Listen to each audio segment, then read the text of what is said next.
एक पल बहुत ज़्यादा ज़रूरी है क्योंकि हैट्रिक बतौर सांसद लगाने की तैयारी है, तो वहीं पिता की विरासत को आगे ले जाने की जिम्मेदारी है। हमारे साथ चिराग जी, ये जो विरासत संभालने और आगे ले जाने की मैंने देखा पिछले 2-3 साल आपके बहुत ही गजब के गुजरे, भयानक गुजरे कह सकते हैं, नाइटमेयर था।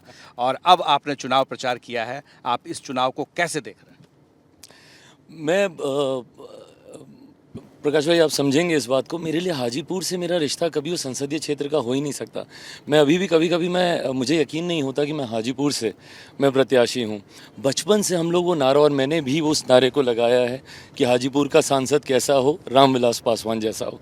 बचपन में जब बच्चों को घर का पता याद कराते थे, उससे पहले मुझे हाजीपुर का नाम याद था, क्योंकि घर पे वही गूंजता था। 77 से पापा ने प्रतिनिधित्व किया, 82 में मेरा जन्म हुआ है। तो ऐसे में मेरे जन्म से पहले से वो रिश्ता हाजीपुर के लोगों के साथ रहा। तो ऐसे में सिर्फ अपनों के बीच अपनों का आशीर्वाद लेने की मंशा से गया हूँ।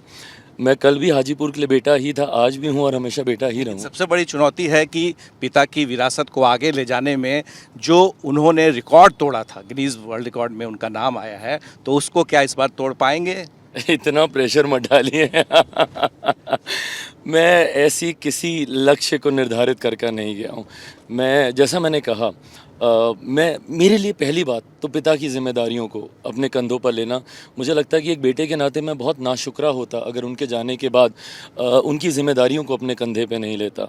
तो ऐसे में मंशा ये थी कि उनकी जिम्मेदारियों को, उनकी सोच, जब हाजीपुर को लेकर जो उनकी सोच रही कि सबसे विकसित लोकसभा में से होनी चाहिए, उनके जितने अधूरे कार्य हैं उनको पूरा करने की सोच के साथ इस जिम्मेदारी को उठाने का मैंने संकल्प लिया था।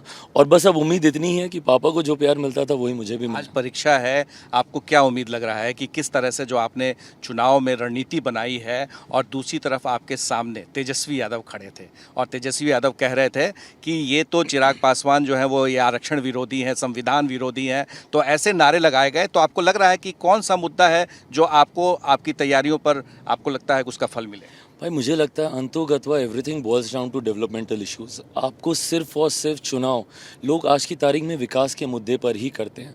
और विकास के मुद्दे पर जहां एक तरफ हम लोग का गठबंधन इतना मजबूत है, जहां प्रधानमंत्री जी के नेतृत्व में गरीब कल्याण की इतनी सारी योजनाएं धरातल पर उतारी गई हैं। आप मुझे बताइए ना, वो महिला जिसको 7 दशकों से ज़्यादा हो गए भारत को आज़ाद हुए, एक शौचालय नहीं मिला। पहली बार दिल्ली में बैठे एक प्रधानमंत्री ने गाँव में बैठी एक महिला को शौचालय देने का काम किया, उज्ज्वला देने का काम किया, आयुष्मान के माध्यम से जिनका इलाज आज की तारीख में हो रहा है। या मेरे नेता की को भी मैं श्रेय दूंगा, दुनिया की सबसे बड़ी गरीब कल्याण की योजना जिसके तहत 81 करोड़ लोगों को मुफ्त में राशन मिल रहा है, वो क्यों नहीं जुड़ेंगे हम लोग के साथ? वो कह रहे हैं कि गरीबी है, बेरोजगारी है, महंगाई है, ये इन मुद्दों को लेकर के वो तो सामने। प्लीज़ मुद्दा बनाए ना, क्यों नहीं फिर इसको मुद्दा बनाते हैं?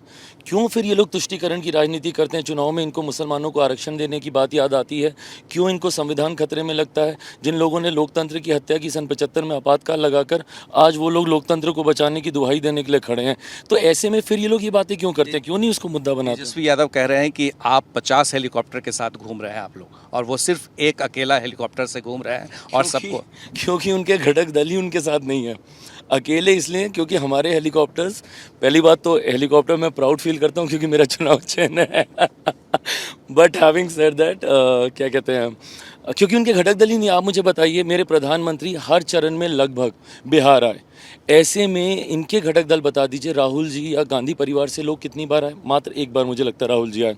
5 चरण का चुनाव होने वाला है, कांग्रेस के राष्ट्रीय अध्यक्ष मात्र एक बार आए।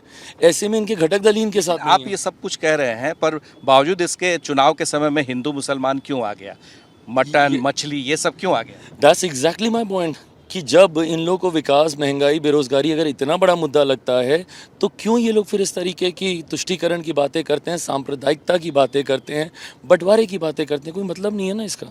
चलिए, आपकी मम्मी भी साथ में हैं, उनसे भी बात कर लेते हैं।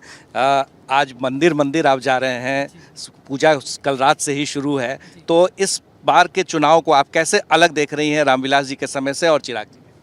अब नहीं, अलग तो कुछ नहीं है। वो अपने टाइम पे जब साहब थे तो इस हिसाब से इलेक्शन लड़ा जाता था। ये बहुत मेहनत, इसने अपने बहुत मेहनत की है इलेक्शन के लिए जो है। क्या आशीर्वाद दे रही हैं बेटे को? बिल्कुल बहुत भारी मतों से जीतेगा।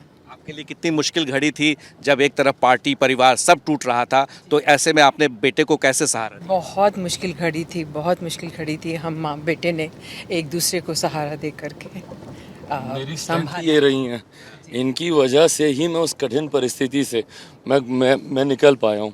और भाई आपने जिक्र किया कि पापा के समय, मैं एक पिक्चर शेयर करता हूँ आज, when she is campaigning with पापा।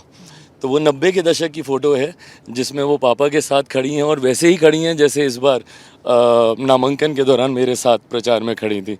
तो वो लगभग 3 दशक पहले की फ़ोटो और आज की फ़ोटो, उसी हिम्मत के साथ पापा के साथ खड़ी होती थी और उसी हिम्मत के साथ मेरे साथ। आप काफ़ी भावुक भी हो रहे हैं।